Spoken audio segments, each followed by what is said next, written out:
The thoughts, opinions, and general overall shade thrown on High at 9 News are those of the individual speakers and not those of High at 9 News, its audience, or its advertisers. The statements made do not constitute medical, legal, or financial advice, and for advice tailored to your specific situation, please consult with a licensed professional. Welcome to the High at 9 News Hour, where you will hear from cannabis industry experts and professionals from around the country talk about important topics while shining light on global issues and discussing cannabis as it relates to politics, regulation and reform, data and technology, science, research and medicine, family and parenting, art, celebrities and entertainment, fitness, sports, mental health and wellness, and plant-based medicines and entheogenics. Together, we are building a stronger community, fighting the stigma and creating change. With your host, Jason Beck, joined by special industry expert correspondents from around the country, and daily antics brought to you by Cannabis. Coming to you live every Monday through Friday at 9 a.m. Pacific Time and high noon on the East Coast. And thank you all for getting high at 9 with us.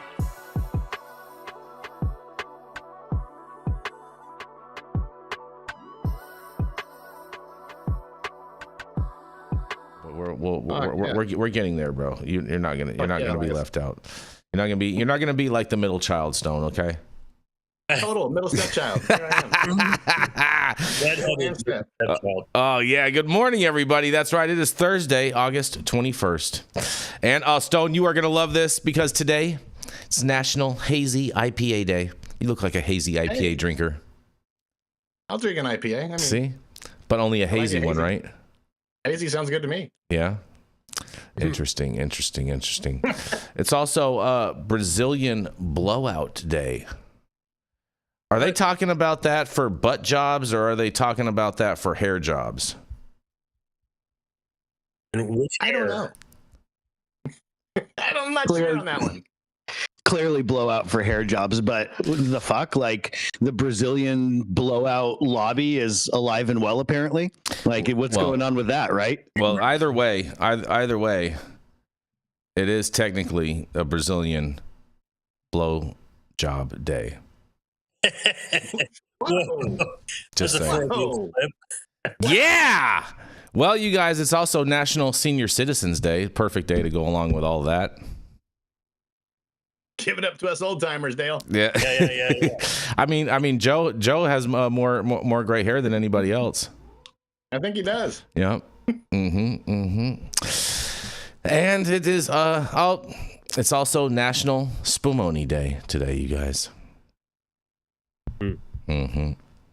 And thank you all for joining us and getting high at 9 with us. It's also high noon on the East Coast. And please remember to like, share, and subscribe to us on all social media platforms. You can look up above and down below to see exactly where we live on the internet. And we are live every Monday through Friday on YouTube, Rumble, Twitch, X, Instagram, Facebook, Kick, as well as on our very own website, www.high9news.com. So welcome to everyone joining us from any one of those platforms.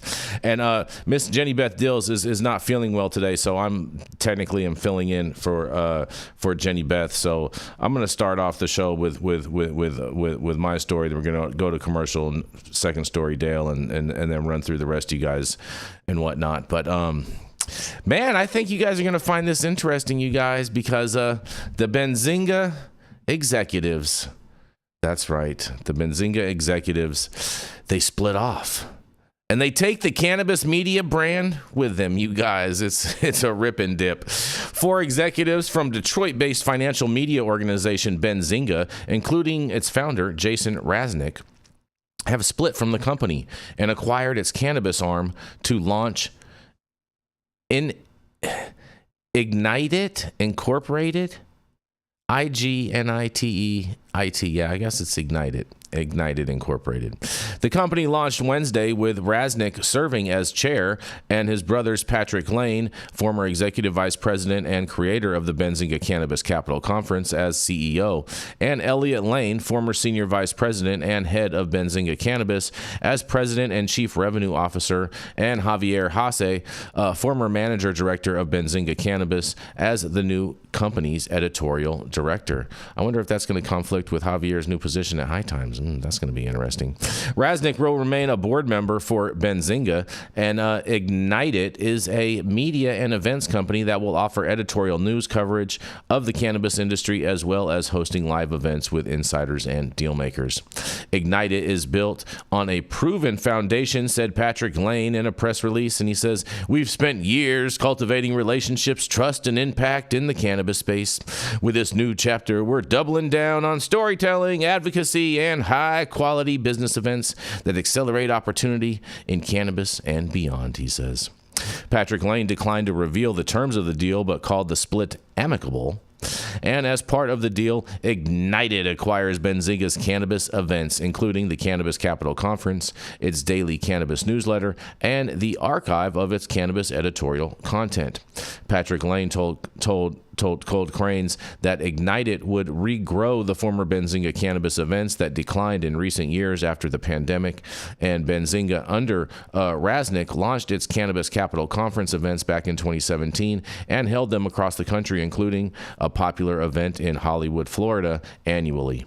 But COVID-19 curtailed events across the country, and Benzinga sidelined some events coming out of the pandemic. But Canadian private equity firm Behringer Capital acquired a majority stake in Benzinga back in 2021. In a quote, they say, "We're not starting from zero," Patrick Lane said.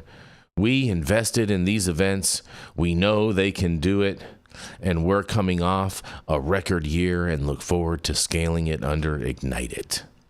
Ignite It will hold 3 events before the end of 2025, Patrick Lane said, in California, Ohio, and Washington, D.C., and the company is currently seeking new office space in Metro Detroit, and plans to hire editorial staff are underway, you guys. Well, man, oh man, Benzinga, no longer Benzinga Cannabis. Benzinga's very popular, distribution outlet for news and whatnot, and now all of a sudden they broke off and the cannabis arm is all by itself and they're calling themselves Ignite It. And I just wonder if Dan Bazarian is behind this as well, and I can't wait to hear what you guys have to say about this. Making a big bet that they're going to be more popular and, more successful in this failing industry than predecessor. Well, they technically are the predecessors, Dale, but the thing about it is that they broke off of their whole backbone, which was Benzinga overall. Benzinga was, you know what I'm saying?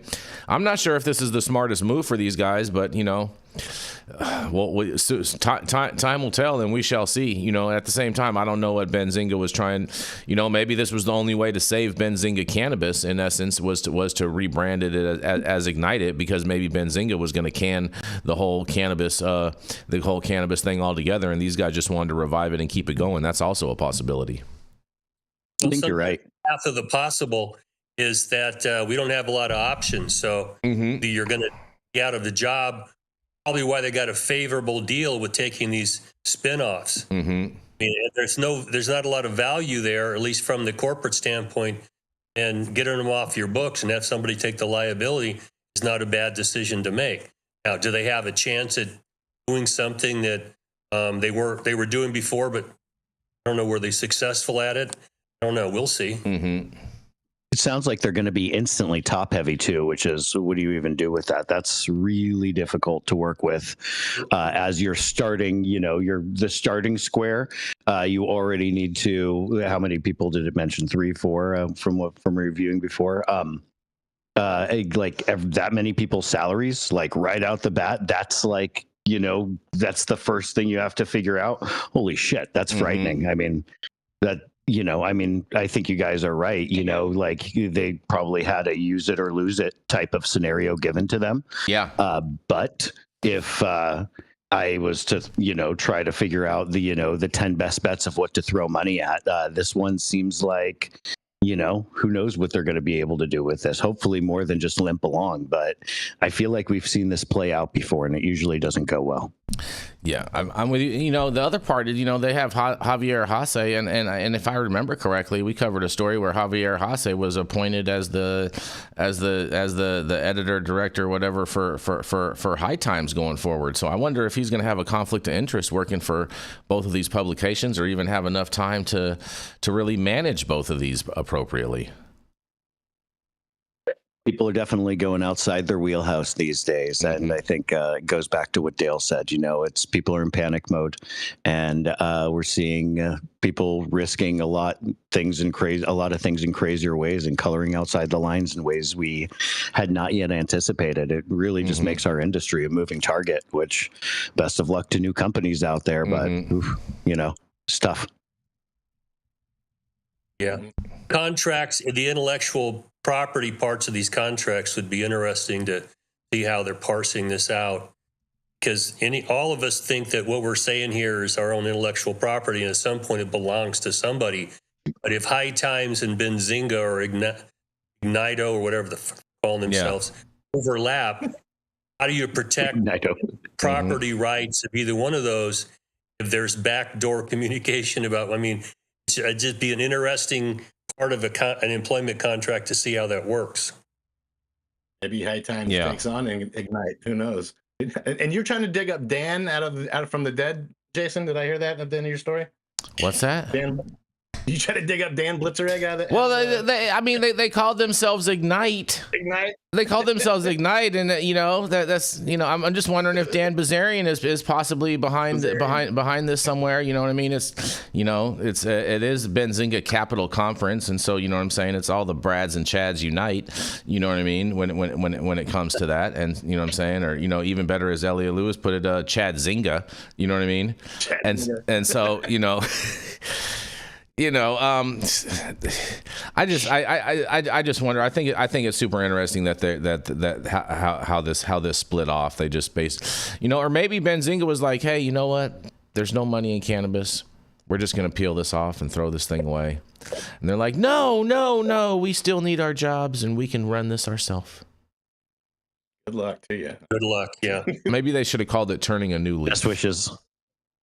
Turning a what? Turning a new leaf. Turning a new leaf. Yeah, maybe that could have worked for them. You have any thoughts on this, Joe? No, not really. I feel like you guys are talking about like football or something that I don't pay much mind to, so I have no idea what the hell that even is. This is the first time I've heard the word Benzinga. I do find it interesting too that they say that they're going to produce 3 events before the end of the year. We're almost at the end of the year. It's almost the end of August. And so if they're going to produce 3 events, that means they're going to have one, September, October, November, maybe September, October, November.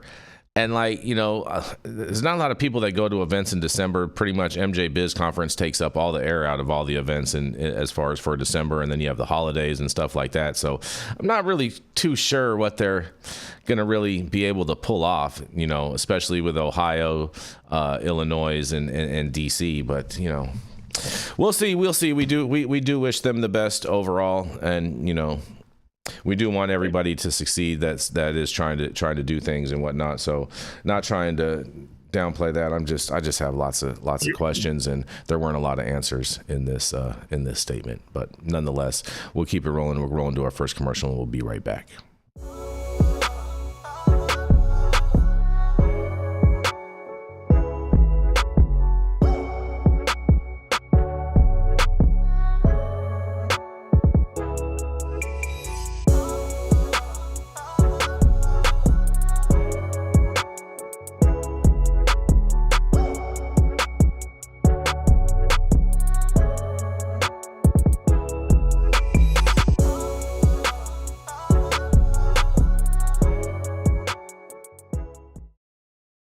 On the day that you just told everybody we're that back. You quit your old job. We're back, Dave. Easy Next there. time. Easy there. Yeah, easy there. Save that for the after hours show. Yeah, exactly. Well, I have something to get excited about, Dale.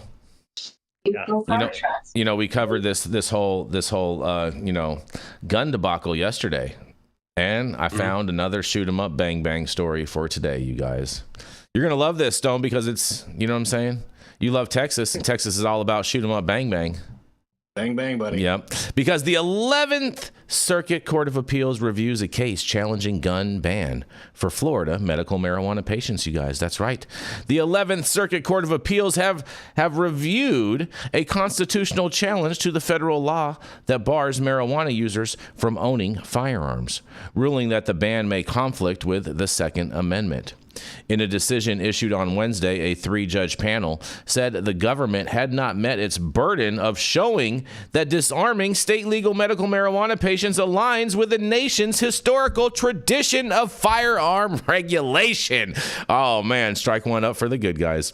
The case was brought by several Florida medical marijuana patients, joined initially by former Agricultural Commissioner Nikki Fried, who argued the restriction is unconstitutional given their lawful conduct under state law. The court's ruling nullifies a district court's decision from November of 2022 that threw out the challenge, and the court noted that the individuals involved had not been convicted of crimes or shown to pose a danger that would warrant taking away their gun rights.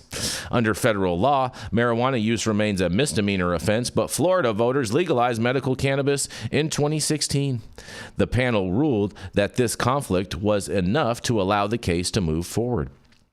U.S. Circuit Judge Elizabeth Branch, that's a great last name for this case, writing on behalf of the panel, noted that at most the plaintiffs were guilty of a federal misdemeanor for marijuana use. She emphasized that they had not been convicted of a crime and there was no showing at this stage that their drug use made them dangerous enough to justify stripping them of their gun rights. In a quote, accordingly, the federal government has failed at the motion to dismiss stage to establish that disarming appellants is consistent with the nation's history and tradition of firearm regulation, she wrote. Man, I couldn't agree with this lady more. She's fantastic.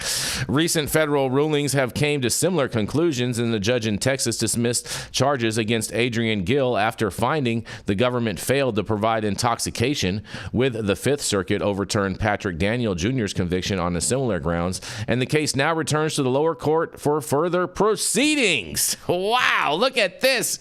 Dale, how awesome is this? This is fantastic for gun ownership and for cannabis patients and cannabis consumers and whatnot, and gives a big, big old F you to all these prohibitionists, and, thumbs up in the air. This is great. Well, I'll, point out this is the early pleading stage, and it isn't a question of proof, it's a question of how the law is interpreted. And the pleading games are you file a motion to dismiss, or what we call a demur. There's no triable issue of fact here, and the courts decided that, well, of course there is, because if you look back historically, we didn't disarm people because they had a shot after work, okay? We disarmed them because they were fucking crazy drunk and shooting the place up, and then they got their guns back when they sobered up. That's a historical precedence we have before the modern gun legislation. And if you haven't figured this out, the Supreme Court's taking us back to a period of time before some of these major changes were put in place. And I'm talking after the First World War up through, the end of the Second World War. A lot of changes were made.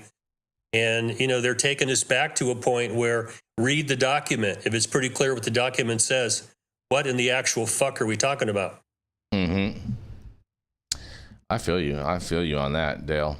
You have any thoughts on this, Stone? I think it's awesome. I mean, obviously it's a big win.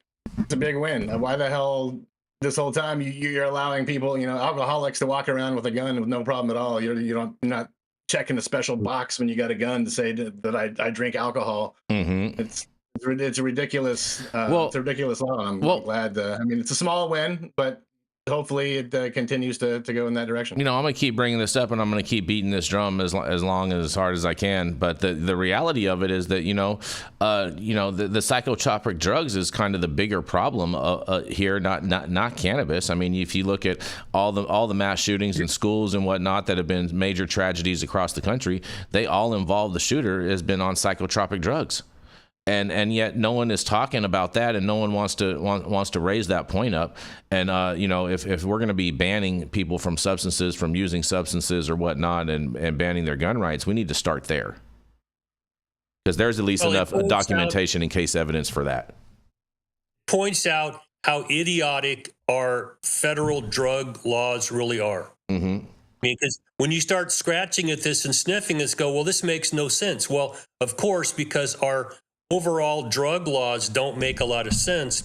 Decided at some point that we have certain categories where drugs go. And if you're not one of those drugs, then it's like, oh, it's not our problem. Well, stop it. You know, there are substances out there that cause people to have thoughts that lead them to act in ways we don't like. And there's the sort of disconnect, because you can go get this prescription drugs. You can get fucking benzos. You can get other drugs like that are highly habit forming, addicting, if you will, and they take away your memory. And people just do incredibly stupid shit, sleepwalking under the influence of some of these drugs. They're out driving cars, they're going to work, they're doing all sorts of things. And you wonder, are you dangerous? Well, we're not going to ask that question because no one stuck those drugs in that category. Well, we're talking about public safety, okay? And that's a whole different equation. Most of our drug laws are based upon emotional truths, okay? When you put factual truths in front of people, they start to shit themselves. Oh, we can't figure this out. Well, it was never based upon factual truth. It was emotional truth. And that's where a lot of racial factors came in. Our laws came about at a period of time when the Mexicans were in a civil war coming across the border, so make marijuana illegal. Other drugs came about because opium left, China and came to London. Oh my God, we got opium addicts here. All this stuff was emotional. It was not factual. Even today, we don't deal with factual issues. We fall back on our emotions, and our drug laws are emotionally based, not factually based. AJ, what do you think about this? All of this, I mean, you're in New York, and they got some pretty strict drug laws over there, or gun laws. You know what I mean? Yeah, I'm smoking harmless tobacco. Record. Yeah, I don't use marijuana. Exactly. Oh man. Interesting, you guys. Nate, any thoughts on this, Nate? Nothing to add other than just observational. It's really nice to see, even in the midst of so many areas where the government seems to be, and regulators mainly seem to be shitting the bed with cannabis. I always feel like when it comes to government topics, there's an absence of good news. Scientifically, research-wise, medically, there's plenty of good news. I mean, it's a fantastic plan. We're discovering more and more about it. How would there not be more good news every day? That's awesome. It's rare when you actually have government on the side of logic when it comes to cannabis. It really is rare. Think about it. How many recent stories, and I'm only here so often, but how many recent stories where you're like, oh, government officials actually get it, and especially on a higher court. Thank you. Yeah. We're looking more, please. Whatever went into this, how do we replicate it? Yeah, no, Dale, I just wonder. I think this is just going to throw more of a logjam on the story that I covered yesterday that Pam Bondi's trying to do to have this heard over at the Supreme Court. I mean, if a number of smaller courts all ruled in a similar fashion, doesn't that make it less likely that the Supreme Court is going to take this up as an issue? Well, it depends on their agenda. The Supreme Court doesn't like to talk about their agenda, but they definitely have them. Yep. It involves politics.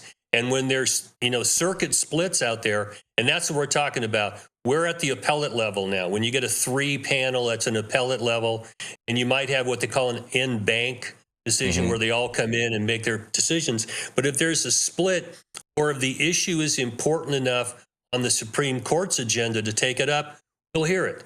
Okay, guns are always a big issue, but do they want to send it back to the trial level and have them develop a record so that they can parse out the things they want, or are they really ready to make just a sweeping statements like they did in Bruin and Rahimi, where now we're going to go back and look at 1791 and what we did there? Yeah, historically.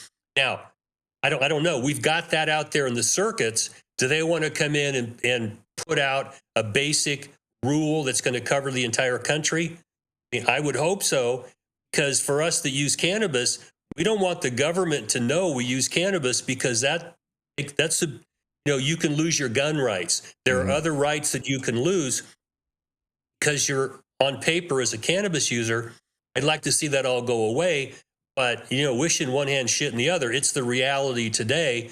You really want to be on paper as being a cannabis user when they're still playing around with taking your rights away because you're a cannabis user. I would keep my mouth shut, but that's me. Yeah, fair enough. I feel you. Well, but at the same time, Dale, you're a lawyer, and so you're telling people to keep their mouth shut all the time. So that's not hard for you to be able to take your own advice, what right? I tell them is, shut the fuck up. Fair enough. All right, well, we're going to keep this train rolling. We're going to roll right into attorney at law, Mr. Dale Schafer. Dale has been an attorney since the Reagan administration. He has represented physicians, hospitals, insurance companies, cops, corrections officers, and for the last 25 years, he has specialized in cannabis law. He served a 5-year federal prison sentence for helping medical marijuana patients and managed to save his law license. He's blunt. He doesn't smoke them. Those are ratchet. They're nasty. They make your breath stink and other things stink. And he's honest and unconcerned with public opinions, your opinions, and everyone else's opinion for that matter. And he can show you how you can defy gravity by pissing up a rope. That's right. It is none other your favorite Tio Loco, and you can now find him at his own law office at the law office of none other than Dale Schafer. Hi, good morning, everybody. It's Tio Loco again, and Jenny's not here, but I'm still her favorite full of shiticus. Yes. My story this morning comes out of MJ Biz Daily, and ordinarily, number stuff is boring to me. Taxes make me nauseous, so I stay away from this. But I saw a story from an accountant who did a piece on 30,000-foot view, if you will, of cannabis taxes. And the headline is "From Sin Taxes to Potency Pricing, Modern Approaches to Excise Tax Policy." Author's name is Thomas Anderson, and you can find him if you look the article up. He's an accountant who's been doing a lot of cannabis work. Now, we've talked about, and I would say we've pissed and moaned a lot on this show about excise taxes, how they're killing the industry. And so what this author does is he hops to 30,000 feet and talks about basically what an excise tax is. There's a unit or item tax, which is what we used to have here in California, is a cultivation tax. I think there's another example of Alaska has a cultivation tax. And then there's an ad valorem, which is percentage of the value at a time of transfer. Typically, it's a retail level where you sell it. In California, you've got to earmark that as a special, set aside. This is the excise tax amount in California, which is 19%, which is non-ridiculous. What he also talks about is some of the reasons they have these taxes. For tobacco, it's a sin tax, okay? And even for alcohol, but it's a sin tax. Okay? For other items, it's revenue raising, okay? An example is the gasoline tax. You raise revenue to work on the roads and blah, blah, blah, blah, blah. And he also mentions these market factors out there, which is one of the places where I think our policymakers just have their head up their ass about 3 or 4 feet. Now, we in California today have an ad valorem excise tax. It's 19%. It's collected by the retailer. The purchaser is told what the tax is. So you get to look at this and go, holy fuck. When do we get to have the Boston Tea Party here? This is ridiculous shit. Okay. And so we've got this in the face of, consumers, and they're not happy about it. And the market reality is that when consumers aren't happy about your marketplace, guess what? They're not coming back. Okay. And they're staunch purchasers in the legal market right now. They're energized to be there, blah, blah, blah. They're not going to stop going to the legal market because it's an excise tax. But there's a lot of other people who aren't so staunch in their belief in the legal market. They're looking for the cheapest weed they can find or quality weed at a better price in the legal market, and that's where they're going. And in California especially, they're just not grasping at the legislative level that these taxes are sending people out into the trap. Because the people that are putting the product out there and offering it with these taxes, They don't have any control about whether people come in and out. They don't have any control of these taxes.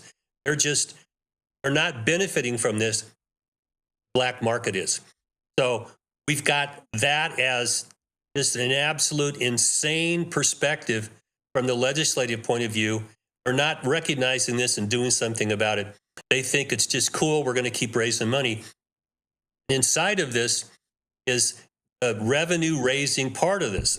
Now in California, we passed 64 and we put out 15% excise tax and then a laundry list of the people who are going to get money from it. As I've said before, once you set these things up in the government, you're hard pressed to get them to go away because they have their own inertia to them. These groups have their hands out. Now they feel entitled to get money. The excuse from our legislators is that we can't lower the tax because all these people that are getting money are in our ear all the time. Okay. That tells me that you don't give two shits about the industry and keeping it viable. So these taxes are supposed to be something that raises revenue. What they become is a cudgel, beat the legal industry into, oblivion. Cannot work anymore. So I would like to see all people involved in the industry work with their customers and get to the legislature to let them know that these taxes are way too high. What's your purpose? Is there some tether of accountability we can have here between the taxes we're paying and what we're actually getting on the other end? Now, as a sort of a side note, maybe in addition here, alcohol taxes are collected at the federal level at the first point where a consumer product transfers into the stream to the consumer. Manufacturers, once you bottle it, taxes are applied to it at that point, and these tend to be item taxes, okay? So much per ounce or gallon or whatever, okay? We should expect that to be coming at some point at the federal level, but the federal taxes on alcohol do not have the impediments that we're seeing from these local cannabis taxes, especially these exorbitant excise taxes. I'm throwing this out there for some food for thought and some discussion.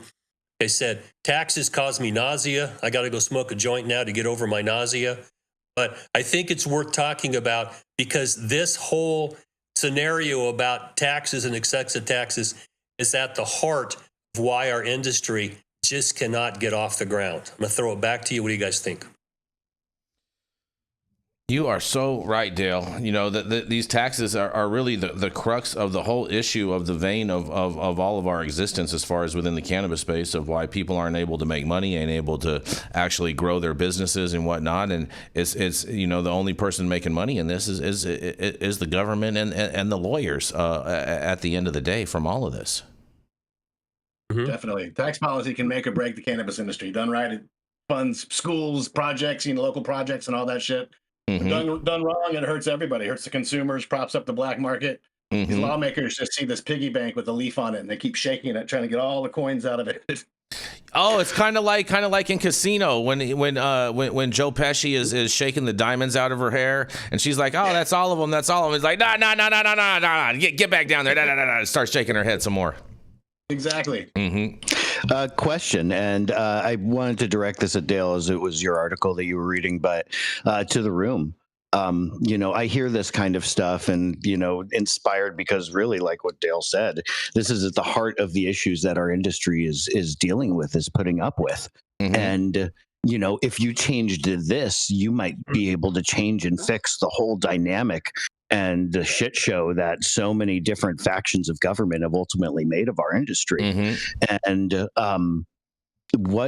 Dale, what would you do? I mean, just to preface it, to me, you hear stuff like this and you think, well, the excise taxes need to be, delayed for X amount of time, or all taxes need to be dropped, or any other industry maybe was allowed to be essentially established before they got hit with taxes like this. And that's been the difference in ramp up for something, in cannabis industry versus anything else, tobacco, alcohol, any number of pharmaceutical or therapeutics or anything like that. So, Dale, what would you do? Like, if this was your solution? I want to know that answer. Well, I actually have done something, and I'm on the executive committee of the Brownie Mary Democrats here in California. I was asked to come up with some ideas. My idea is to treat it like alcohol. Here in California, well, my idea was to pass a constitutional amendment which says that only the state can license cannabis. None of these local jurisdictions, no, get the fuck out of the way, okay? And then to attack the fees. The fees have to be directly related to what services you provide. Right now, we got fees that are over $300,000 a year, okay? And there's no accountability for these funds. So make them be accountable like any other fee.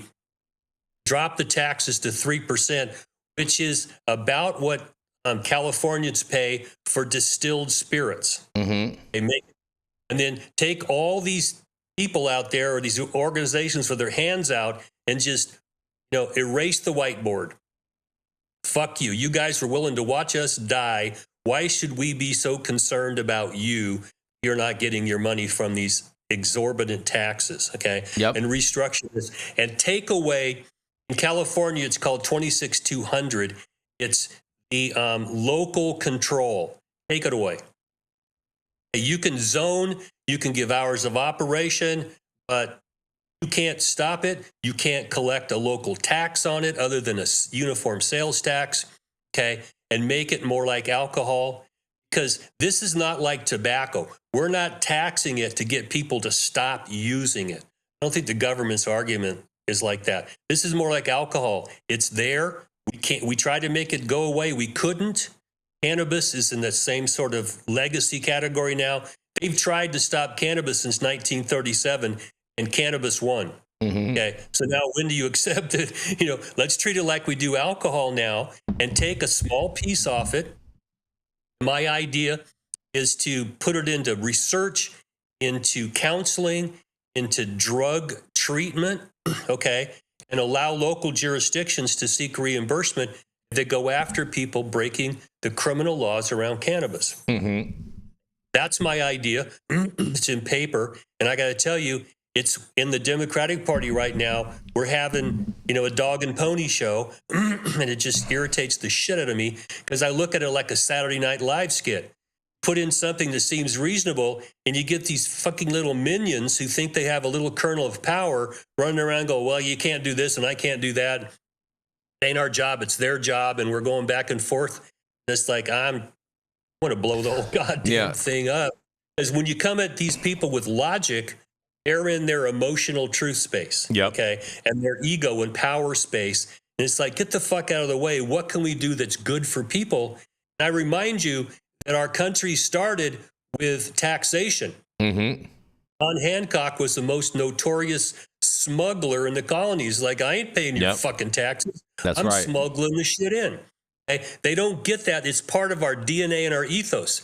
If you tax us and you can't show us what we're getting for our taxes, or you do it without our permission, man, black market's going to run wild. And that's what we're looking at right now. So that's my answer. I'm trying to do this. I think it's got to go to the people as an initiative, because the legislature, they're circle jerking right now, and it's irritating as hell to me. Well, yeah, I mean, you're never going to expect the legislature to legislate money out of their coffers. You know what I mean? It's like, oh yeah, we're gonna just shave our revenue stream down, just out of the goodness nature, because we want things to work. Like, no, they're gonna ride that ship until the wheels fall off, until all of a sudden they can't pay, and then they're gonna be like, how did this happen? What is happening? How did this happen?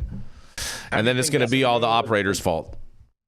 How do you think that's going to go with 280E? You think the Fed's going to want to give up all that money they've been collecting that just keeps growing every year? Well, see, I've always said that's not going to happen without a federal excise tax, Stone. Yeah. So there is going to be a federal excise tax that will replace that gap.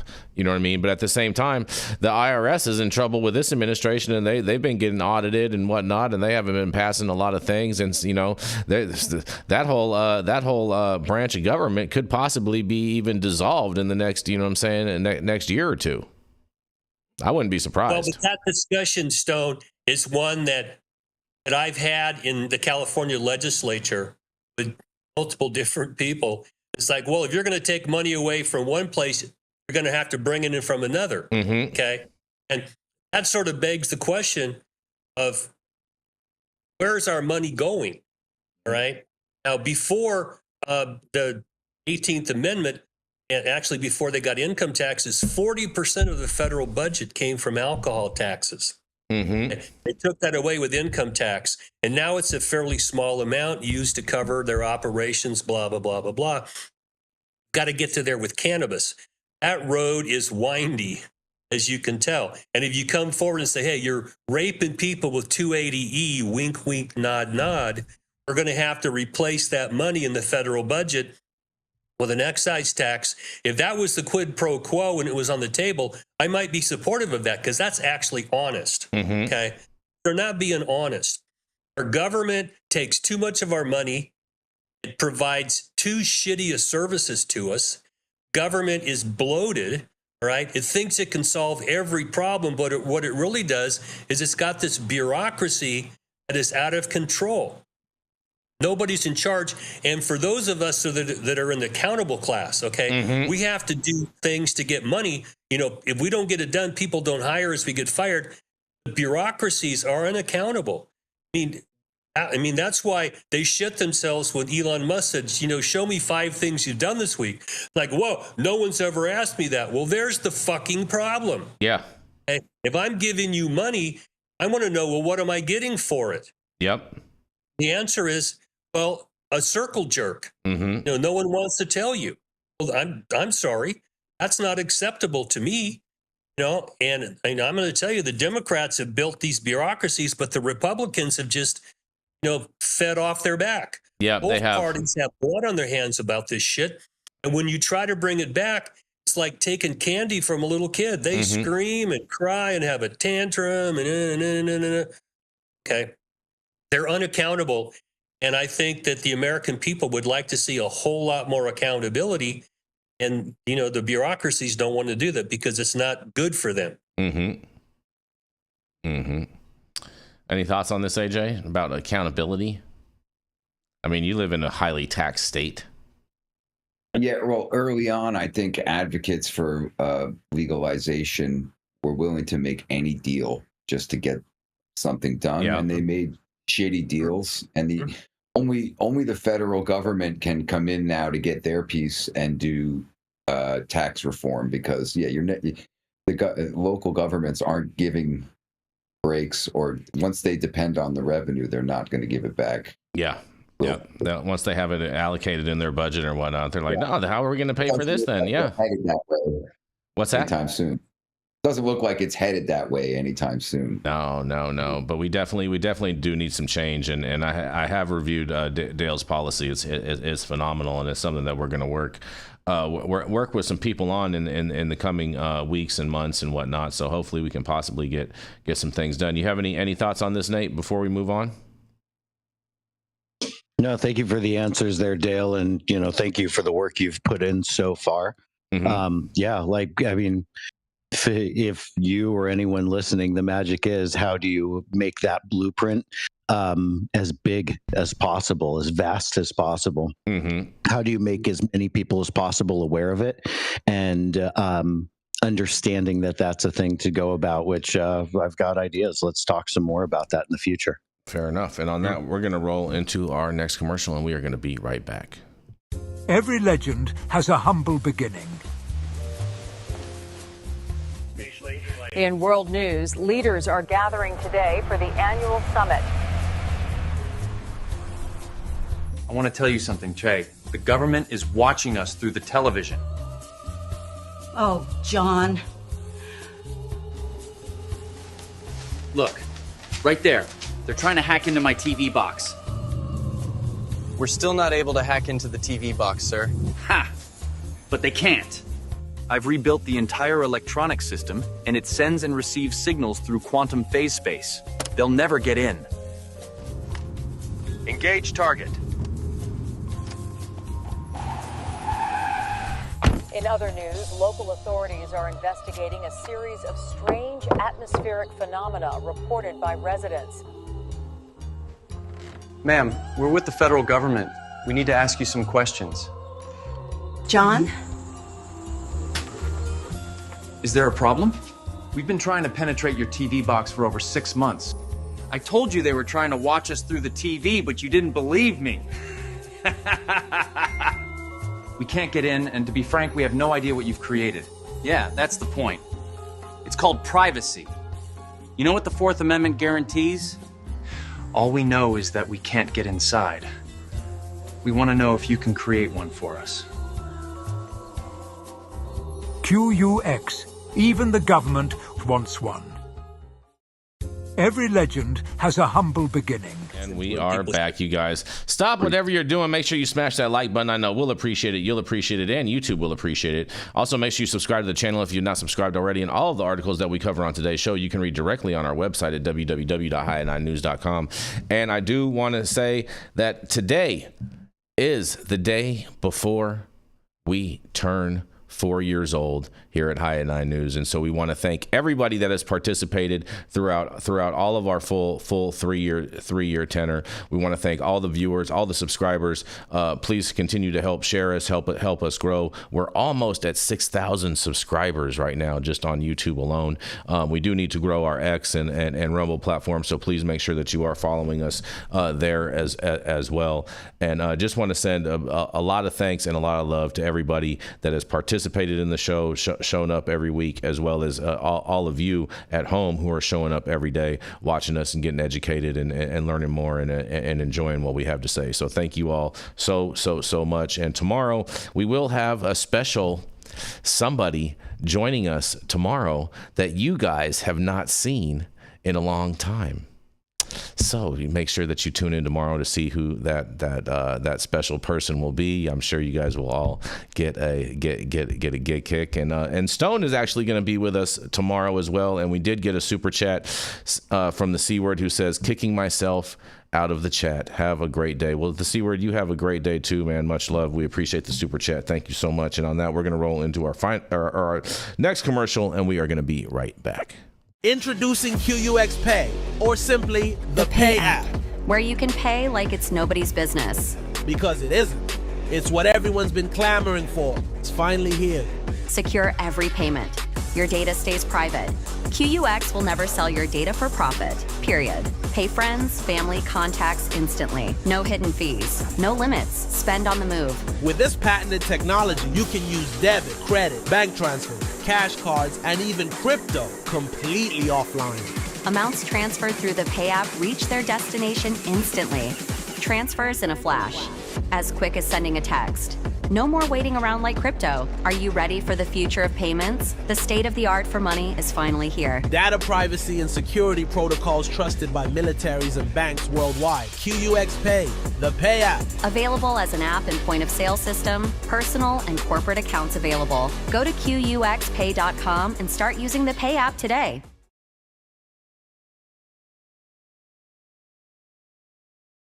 This over alcohol, blah, blah, blah. Man, we are. You got to get to them where they are. Give them the message that they're going to receive.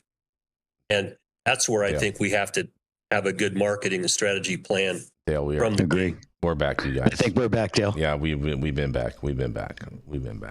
You're getting behind the scenes info, you guys. You guys are enjoy this, yes. And we are going to kick it off to the man who lives in the great red state of Texas, in the great city of Austin, the capital of Texas. He loves tumbleweed, he loves Delta 8, and he loves to hit the high road with a big back of trap goods. That's right, it is none other than Mr. Stone Slade. Oh, buddy. How is that, Stone? Man. Yeah. All right. Okay. Man, I thought I was the surprise guest on Friday. I was kind of bummed to find out that wasn't me. No, it's Stone. It's someone that has not been on the show for a while, and so but no, we are glad that you are going to join us on Friday. You have been with us since the beginning, and we're really glad that you're going to be celebrating our 4th year with us. And it's a great orange shirt, by the way. Like it? It's a kind of salmon, maybe. I don't know. It looks orange to me. Well, you know. Anyway, let's talk the news. I got a funny story today. Kind of funny. Picture this: you're packed into a United Airlines flight from San Francisco to Cancun. ready for vacation margaritas and overpriced sunscreen, when suddenly a guy decides it's the perfect time for a solo safety meeting in the airport, in the airplane bathroom. That's what happened on flight UA 1679 earlier this month. The flight was already delayed for administrative issues, which is airline speak for we're never going to tell you why. But things went from bad to baked when a passenger fired up cannabis in the front lavatory. Now, before you think that just another case of someone forgot the no smoking sign doesn't come with fine print, yes, cannabis is legal in California, but the second you're inside an airport or on a plane, you've left the land of California dreaming and entered federal territory where the rules are about as flexible as the TSA line on a holiday. Now, according to reports and one viral Reddit post, the guy was caught, removed from the plane, and probably earned himself a trip on the no-fly list from United. But here's where it gets interesting. The flight crew claimed that they were exposed to secondhand cannabis smoke, and the captain wanted nothing to do with it. He allegedly told passengers, I've got 30 years left on my career at United. I will not risk getting drug tested when I get to Houston. Now, that's right there is the part I love, not the guy smoking weed in the bathroom. That's just dumb. But the idea that secondhand smoke might cost a pilot his career, we've gone from this is your brain on drugs commercials to reality where somebody sparks up in a tiny metal tube, the smell drifts a little bit, and suddenly the captain is picturing himself unemployed and running a food truck.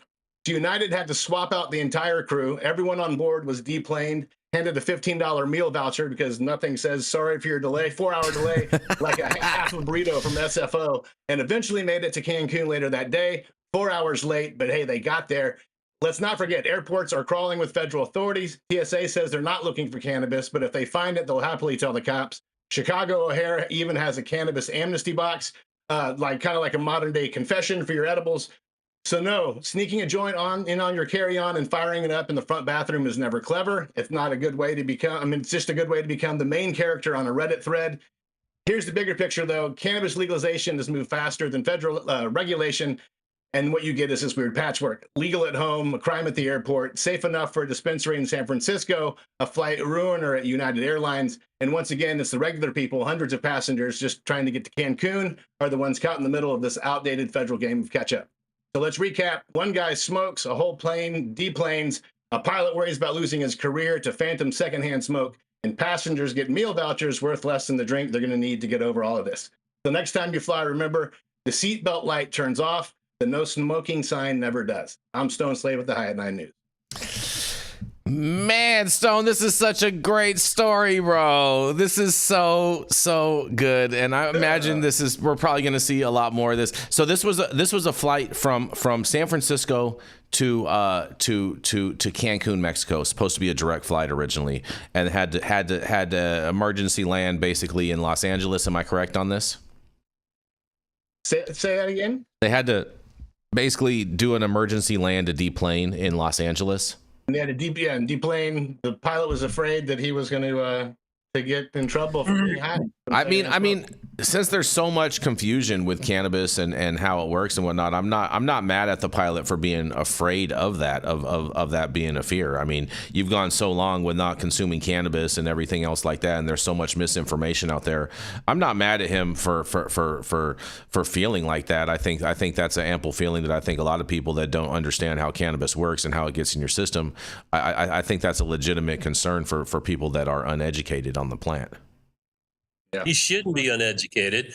I'm curious if the union wanted to have some serial blood tests, not just a piss test, blood test to find out, did THC actually get into their system by breathing secondhand smoke, and find out if there's any facts to that. Because this is all just emotional shit. I mean, I don't blame somebody for being afraid of their job, but hot boxing that way, I think that's horse shit. Well, but it's a myth that's still out there, and people buy into. There's a way. You guys are probably right. Oh, sorry, Jake. Go. Oh, no, I was just gonna say there's a way to do this. Okay, there's a way for people to do this. You have to, that suction on the toilet. When you flush it, it sucks all the freaking air out of that cabin. So this guy was just kind of slow to flush the toilet. They should have never smelt that at all. I find this hysterical that this guy was such an amateur job at this. And it's funny because they always tell you in the flights, don't smoke in the lavatories and da da da da da da. And you know what I'm saying? And why in the hell do they call them lavatories? Why don't they just call them bathrooms or restrooms or stalls or something that, you know, when they call them a lavatory, I'm always thinking like it's like some meth lab. The meth lavatory. Yeah. You could call them the shitter, but I'm not sure women would want their little kids to do that. So it's not even a long flight either. Like, come on, dude, what are you doing? I mean, maybe he realized that he had it on him and he was like, oh, I don't want to go through customs with this, so let me just dispose of it the proper way. Stoned. Yeah. I don't know that he was thinking that much. This is pretty stupid. I mean, at the same time, like, you know, like, why not just like, you know, ask them for the blanket, you know what I'm saying? You know, have a vape pen with you, puff on the vape, you know, cover your face up and and hibernate on the plane with a vape pen in your seat, and you don't even have to get up to go into the bathroom and like worry about all them germs and everything in there. If you're a pro, you have the inflatable pillow, and then you just, you know. Oh, you could do. Well, you could also have a smoke buddy too, Joe. I like that Jason. Inflate the pillow, Joe. Is that what you're saying? Yeah. I like that Jason's immediate reaction is, come on, bro. There's so many ways to do this. You didn't figure it out. I have to be honest, Jason. I didn't expect that from you. That wasn't my. I mean, you know, this is where Jay would go, kind of thing with this type of story. But no, hands off to you, because in my head I was definitely saying that, like, come on, bro. Like, you didn't figure this the fuck out. But like to hear you just, you know, run through this with like. You could do this, you could do that. Like, no, I almost want to be like, Jason, shut the fuck up. Like, you know, this guy didn't figure it out. Like, don't let him know, man. This is so amateur. Well, these people know what the hell's going on. They're not stupid. All right. You know, and for people to assume that these people are stupid that's kind of a stupid assumption. You know what I mean? I'm not buying that. But the reality is that there's too many people that do this for them to create this whole mass whatever. I mean, they're more worried about people opening up peanuts and peanut allergies opening up in the cabin than I think they are people hitting their vape cart. You know, speaking of realities, you guys are probably right. I'm probably wrong in this, but the head canon, the immediate place I went to when I heard the pilot's reaction from the story was, oh, dude actually smokes, and he's like, no fucking way is this going to be what brings me the fuck down. Exactly. Like, no way. Exactly. Like, I don't think in my head it never even occurred that he would be worried about secondhand, you know, and be like, no, like this is or isn't a concern. In my head it was like, no, man, I do smoke, and I will be damned if somebody fucking half a plane away from me chiefing up is going to be what brings me and my fucking career down. So in my head that was how that one was playing out. I might be wrong, but you know, best that pilot. He should use it. That's his time to now burn and reset. He's going to be like, I don't smoke weed. That was this guy in the bathroom next to the cockpit. I mean, I would have just said it's all THCA. Oh, please. Fuck, here we go. Oh, come on, Dale. You know that's good. And shout out to the Shadow who says in the chat, who says edibles are the answer for airplanes. And you know, there is a lot of people that'll chew on gummies or whatnot, their cookies, whatever the hell, candy, whatever the hell, you know what I'm saying, and you know, and call it a day on the flight. I've seen that plenty of times. Just a quick science lesson too, bro. By the time that you've put it in the air, so to speak, you've vaporized in most cases, or you've burned it. By the time it's in its smoke or vapor form, that THCA is decarbed already. Yeah, it's all Delta 9. Exactly. It's so all. If it's secondhand, you know, if that was even a thing, you'd be talking about Delta 9. There's no way around that one. Yeah, no, I agree with you. I agree with you totally on that, and that's why I said that the misconceptions, if people understood how cannabis worked and how it got in your system and whatnot, that no one would worry about that from any type of secondhand smoke or vapor or odor. I think most people are worried about the odor. They smell the odor and they think that they're getting high. You know what I mean? Because otherwise they're not really. It's just, you know what I mean. But at the same time, the odor doesn't make you high. I am not advocating in any way for people to smoke on airplanes just for like that. They won't make straight up. high. Yeah, it's one thing to be in the cockpit getting secondhand smoke, or a completely different thing to be like maybe 4 years old in the 70s in the back of your dad's car that's fucking smogged out. That's secondhand smoke. Yeah.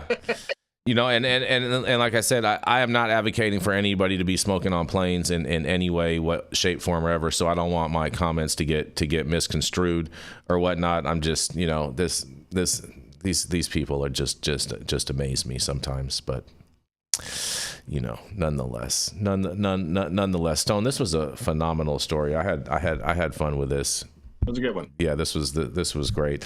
I mean, I guess is he technically part of the Mile High Club now? Maybe. He's probably part of the no-fly list. Oh, he's definitely on the no-fly list after that, for sure. He's definitely on the. He at least made the club. Yeah, he's definitely is grounded. You know what I'm saying? After that. Well, on that, we are going to roll into our final commercial, and we are going to be right back.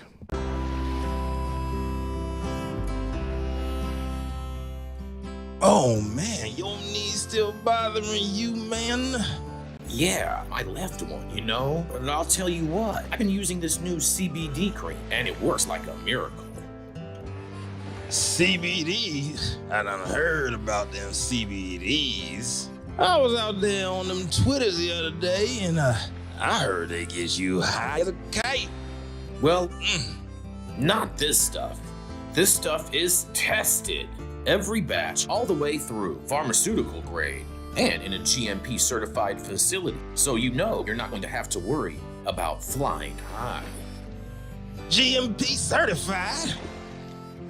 I might have to try some of this out. Where do I even find this? You go directly to aimhighhemp.com and they will ship it to your door right away. Tested. It's not a name, it's a promise. Yes, and we are back, and we are going to roll right into Mr. AJ Sour Diesel.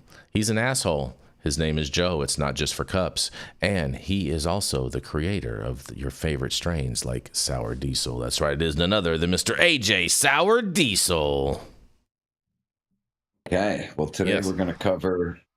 We got another fun story from Fox 13, Salt Lake City. They are reporting that a Minnesota teacher smoked marijuana with students during Utah school trip.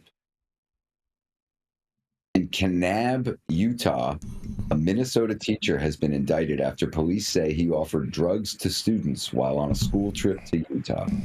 According to court documents obtained by Fox 13 News, Paul Thomas Senecale was acting as a chaperone for a school-sanctioned trip to the Kanab area in June. During the trip, investigators said Senecale distributed a marijuana vape pen to multiple students. Detectives add that Senecale, 29 years old, also allowed the minors to smoke marijuana with him. Senecale faces 3 felony charges of distribution of a controlled substance and has been ordered to appear in a Kanab court on October 16th. Cannon Falls Area School District, where Senecale taught, confirmed that the school board accepted his resignation on August 1st. Recently, we have learned of some concerns related to the high school science field trip. We take those concerns very seriously and are taking all appropriate actions consistent with applicable school district policies, district wrote. Due to data privacy laws, I cannot disclose any other information about those concerns at this time. I like this story because I like that they were going, it's like a metaphor. They were going to Kanab to a science fair, and then they used drugs with their teacher. It's close to my heart because I had a similar experience in high school myself, not get caught. Yeah. Yeah, in high school, that was pretty awesome. As a parent and adult, I'm shocked. No, I'm kidding. Yeah, fair enough.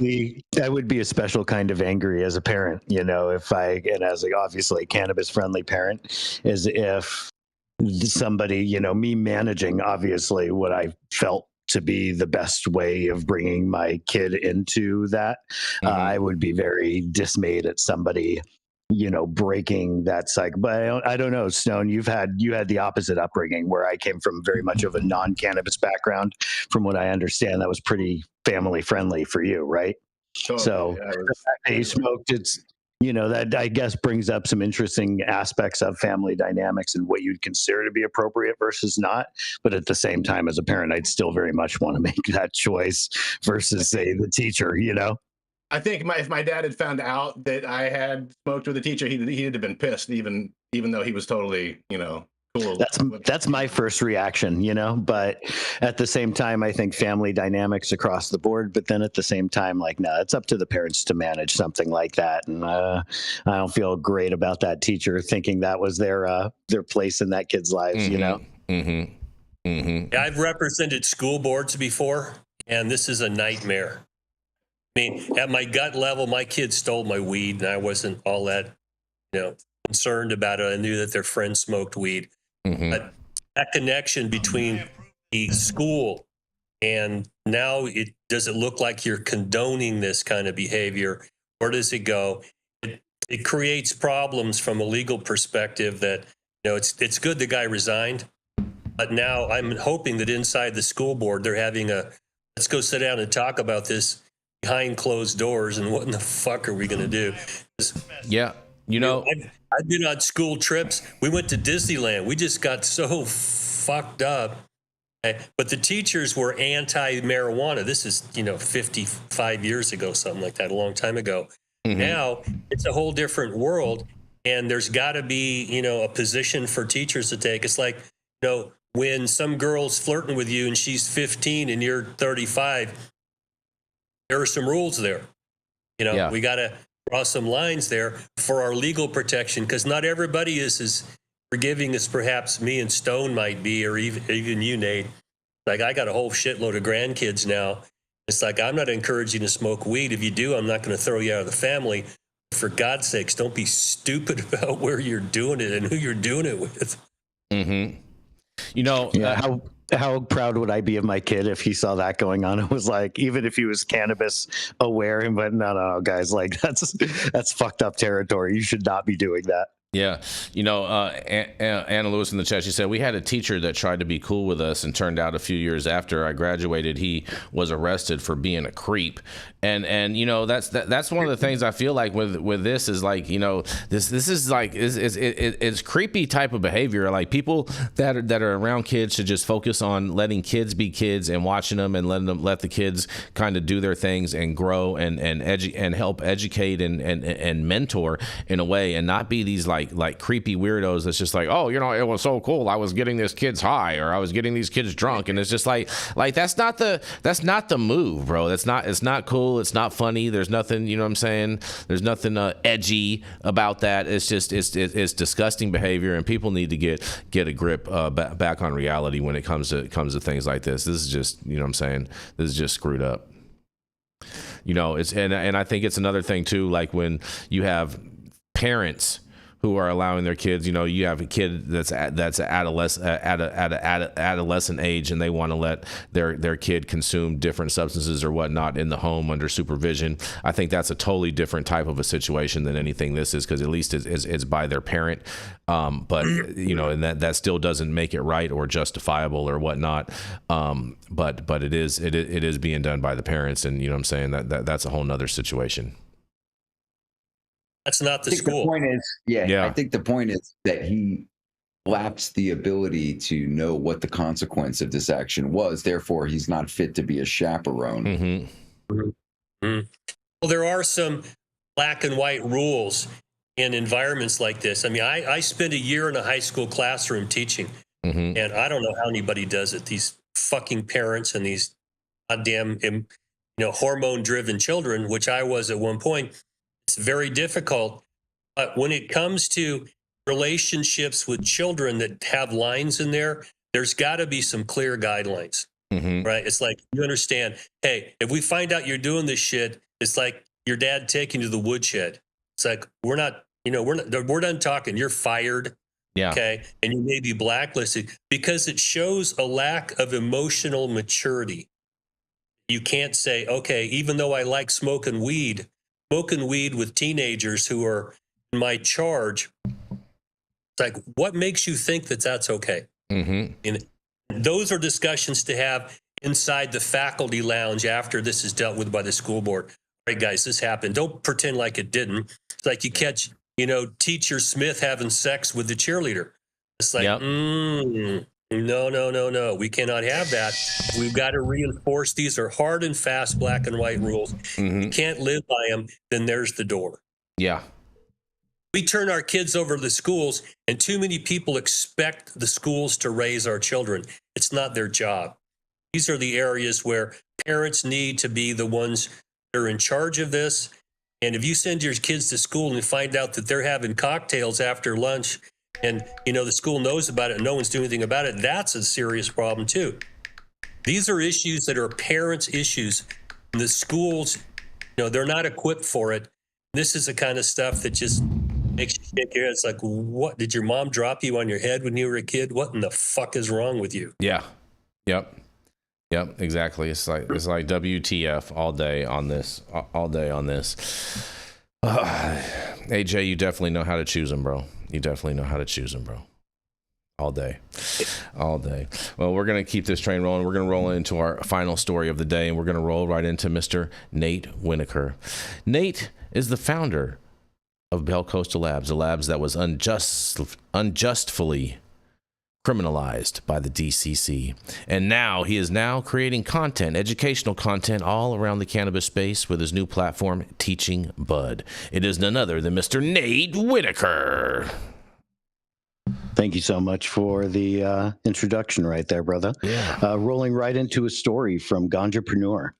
A cybersecurity researcher uncovers over 957,000 medical cannabis patient records on Unsecured database. A cybersecurity researcher has discovered a public and unencrypted database containing the personal records of over 957,000 Ohio medical cannabis patients. A cybersecurity researcher has uncovered a public, unencrypted, and non-password protected database that contains 957,434 personal records of medical cannabis patients. Jeremiah Fowler on Tuesday published the findings that records held by the Ohio Medical Alliance, LLC, an organization that helps individuals obtain medical cannabis ID cards in the state, were exposed. This seems especially relevant considering all of the concerns we shared earlier in the episode that would come along with somebody's personal records being out there and what somebody decides to do or grant them the rights of based on those personal records. These records, 323 gigabytes in all, include images of driver's licenses or ID documents from multiple states that contain names, physical addresses, birth dates, and license numbers, and folders that were labeled with patients' first and last names, contained intake forms, medical records, release forms, physician certification forms, and included social security numbers, as well as mental health evaluations. The majority of files I saw in the two databases were PDF, JPEG, PNG formats. One CSV document named Staff Comments contained a large amount of internal communications, notes about clients, appointments, statuses, or personal situations. That document also contained an estimated 210,620 email addresses of clients and internal employees or business partners. This was just in one state. One can only imagine if what's across the country, said Fowler in a website Planet post. Fowler indicated he sent a disclosure about his findings to OMA, which operates under the Ohio Medical Card brand, but did not hear back, however, that the database was restricted from public access the following day and no longer available.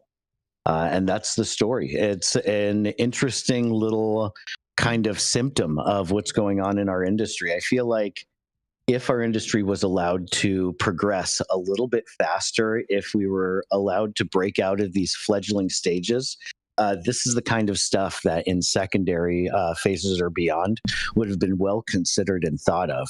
However, obviously, with so many brakes being put on the industry, these are the obvious symptoms of that. Things that are fairly easy to do, such as gather people's information and database it, and things that are not so easy to do, such as lock down on your cybersecurity.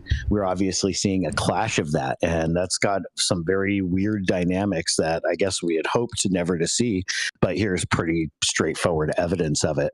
What do you guys think? Man. Well, this is not HIPAA covered. And that's been a problem in the industry. We like to think of ourselves as medical providers.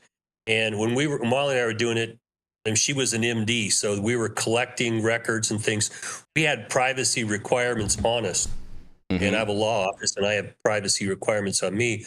But these businesses got set up at just, I'm helping everybody, and in their mind, this is all private information. No one will steal it. Well, what steps are you taking not to have it stolen? And those are discussions that don't take place in these businesses.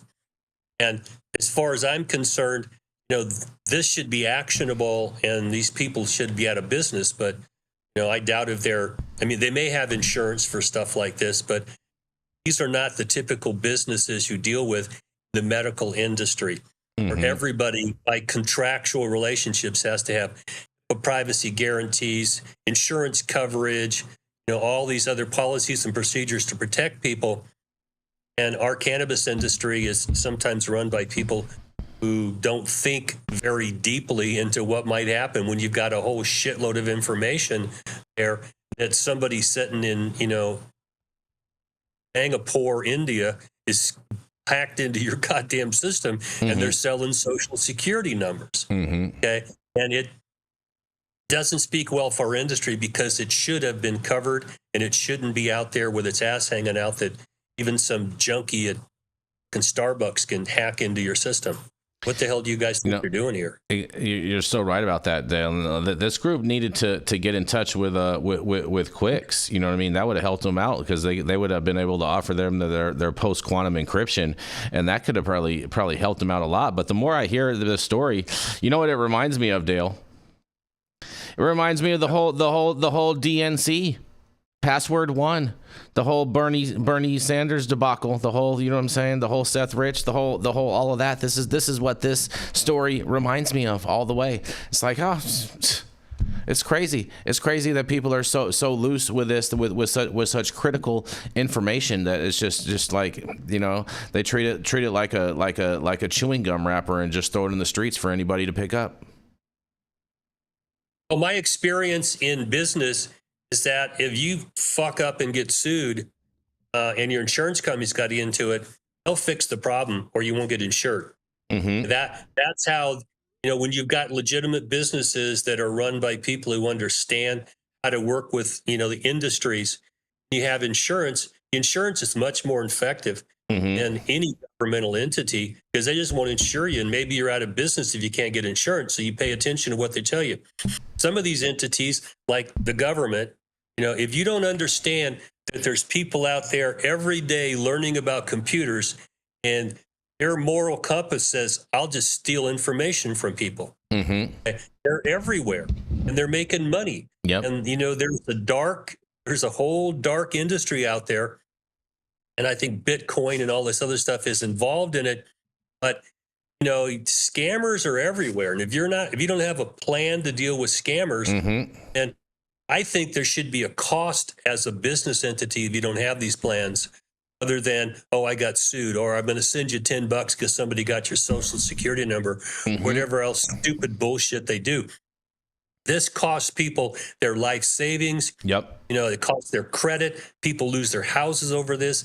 I mean, this is serious shit. Welcome to the 21st century, dude. You can't have these pools of information out there and think that, no, I'm just going to have a kid from up the block standing here watching it. No, you better have cybersecurity in place. And if you don't, it just means that you're one step away from the black market.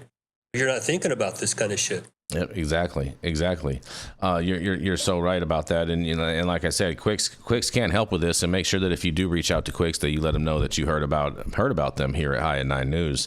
AJ, you ever got hacked before? Anyone steal some cyber genetics from you?